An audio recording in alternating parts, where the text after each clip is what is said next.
Hola a todos y bienvenidos a este análisis. Hoy vamos a meternos de lleno en un estilo arquitectónico que, bueno, fascina a muchos, intimida a otros tantos, pero que sobre todo no esconde absolutamente nada. Hablamos de una arquitectura visceral, ¿verdad? Una que muestra sus propios huesos con total orgullo. A ver, entremos en materia. El brutalismo es exactamente eso, una arquitectura que no pide perdón por existir. No busca adornos frívolos, ni finge ser algo que no es.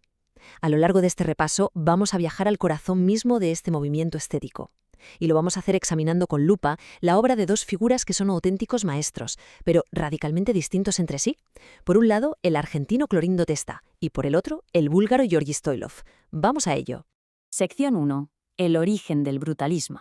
Vale, para entender de dónde salen estas imponentes moles grises, primero tenemos que hacer un viaje en el tiempo.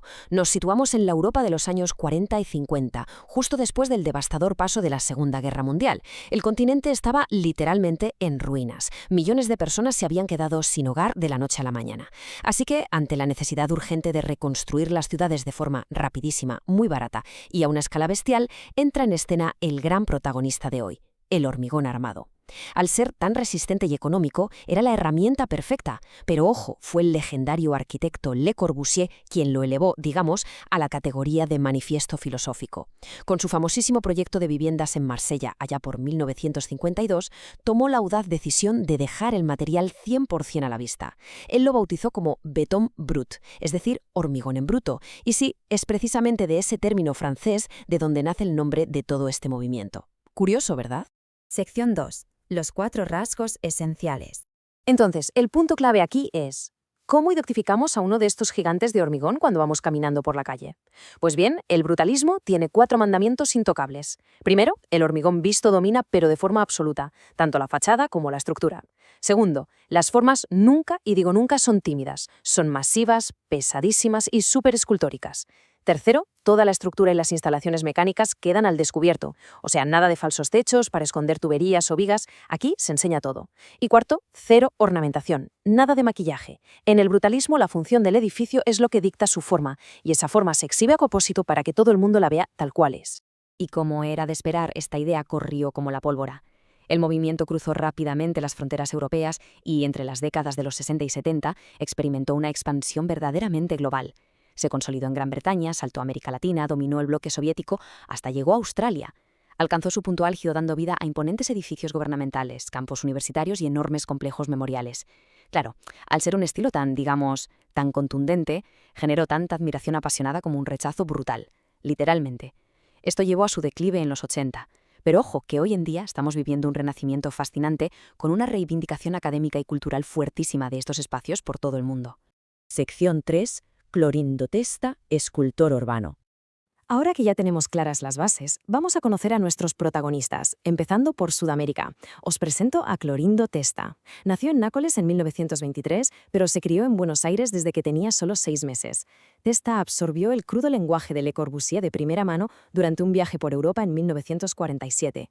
Su gran pelotazo, su verdadero punto de inflexión, llegó en el 59, cuando ganó un concurso súper prestigioso para diseñar la sede del Banco de Londres y América del Sur.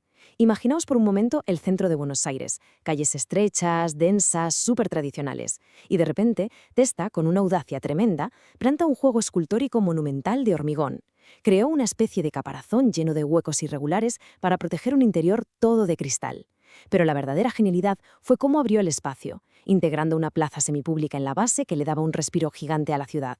Fundió la calle con las tripas del edificio de una forma magistral.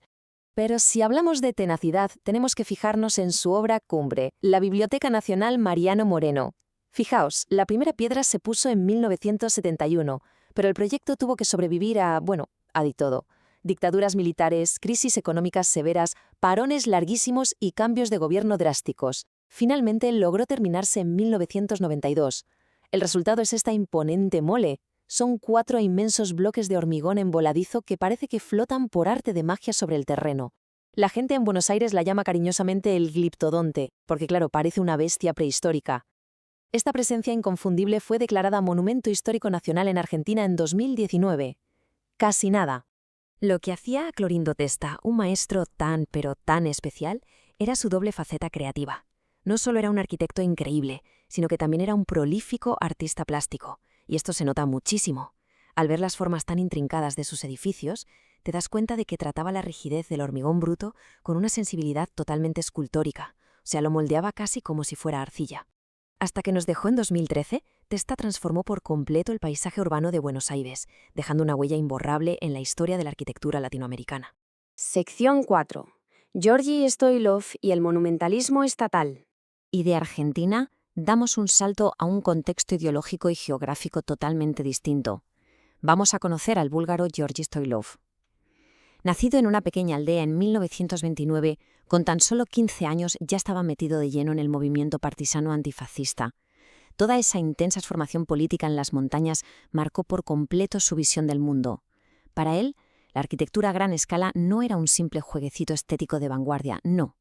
Era un poderoso instrumento del Estado. Su función era clara: forjar una memoria colectiva y consolidar la identidad nacional. Stoilov tuvo una educación rarísima para la época, muy excepcional, combinando el rigor del Instituto de Arquitectura de Moscú con estudios de urbanismo nada menos que en París. Esta mezcla tan peculiar de influencia soviética y apertura occidental les sirvió para llevar una doble vida profesional alucinante. Durante más de 20 años fue una figura política de altísimo nivel, llegó a ser alcalde de Sofía y ministro, mientras trabajaba sin descanso como uno de los arquitectos más top de su país. Todo ese brutal bagaje técnico e ideológico convergió en el encargo de su vida, el archiconocido monumento de Buzluzha. El Partido Comunista Búlgaro le pidió diseñar algo que no tuviera precedentes en el mundo entero, un coloso de hormigón situado, agarraos, a 1.500 metros de altitud, coronando un pico súper remoto en los Balcanes. Y no era un sitio cualquiera, era un lugar con una carga histórica inmensa para los orígenes del socialismo en Bulgaria. Las exigencias logísticas eran una locura, casi imposibles, pero la orden era clarísima: el edificio tenía que inspirar un asombro absoluto. Para que os hagáis una idea de la escala, 6.000 trabajadores y técnicos participaron en esta obra titánica. Fueron 7 largos años aguantando el clima extremo de la montaña. Además, 60 artistas crearon a mano 550 metros cuadrados de mosaicos detalladísimos para el interior. Una barbaridad. Cuando por fin se inauguró en 1981, el mundo entero vio emerger en la cima de la montaña una especie de platillo volante de hormigón gigantesco de 42 metros de diámetro, escoltado por una imponente torre de 70 metros de altura.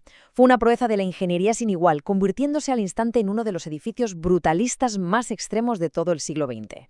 Pero bueno, ya sabemos que la historia da unos giros impredecibles.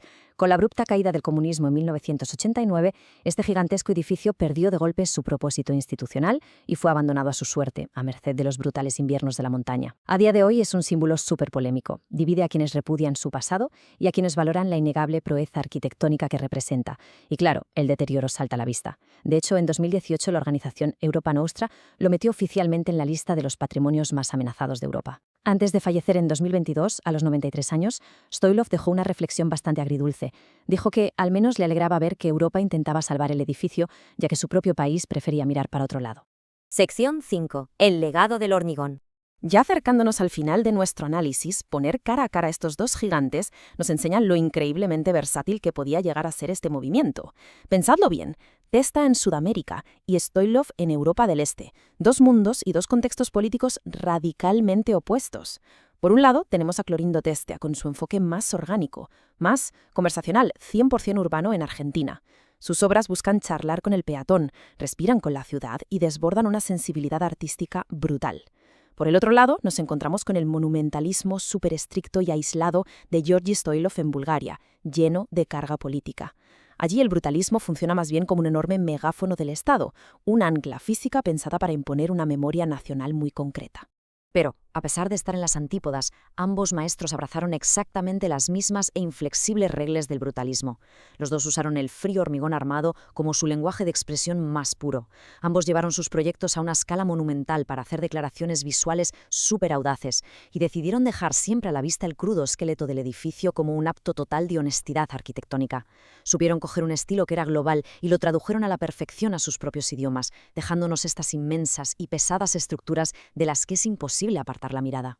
Así que, si algo sacamos en claro hoy, es que el brutalismo te interpela directamente. Y lo hace porque no te pide permiso para estar ahí. Sus enormes bloques grises siguen plantados en pleno centro de nuestras ciudades o resistiendo el temporal en las montañas más altas. Y esto nos deja una reflexión apasionante para terminar. Viendo cómo estos gigantes de hormigón se agrietan y se manchan con el paso de los años, toca preguntarse, sabemos de sobra que el cemento y el acero envejecen y se pudren, pero ¿lograrán las ideas y las filosofías que levantaron esos muros sobrevivir al propio hormigón? Es sin duda algo para pensar la próxima vez que os crucéis con uno de estos colosos. Muchas gracias por acompañarnos en este análisis y nos vemos en el próximo.